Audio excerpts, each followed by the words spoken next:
Hello friends, good morning. সকালে ঘুম থেকে উঠে ভাত বসিয়েছি মেয়েকে খাওয়াবো বলে। কিছুই রান্না কোনো সময় শুরু করিনি। মাছ ভিজিয়ে রেখেছি, আজকে পাবদা মাছ রান্না করবো।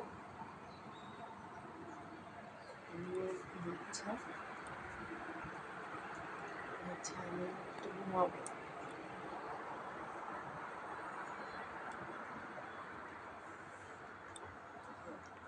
বাবা খেয়ে অফিসে গিয়েছে।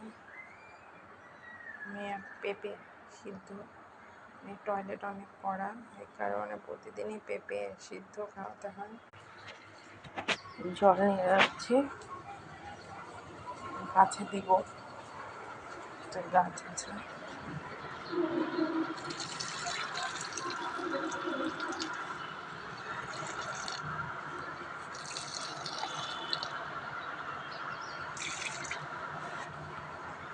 গাছটা একদমই মরে পড়েছিল, জল দিতে দিতে একটু ভালো হয়েছে। এখন তো চেহারা দেখা যাচ্ছে। মেয়েও ঘুমাচ্ছে, ওর ডলগুলোও ঘুমাচ্ছে। এই দেখো অবস্থা আমার মেয়ের, ঘুম থেকে উঠেছে আবার ঘুমাচ্ছে। রাতে আমরা ঘুমিয়ে পড়েছি, সে মোবাইল দেখে যে কয়টায় ঘুমিয়েছে তাই বলতে পারি না।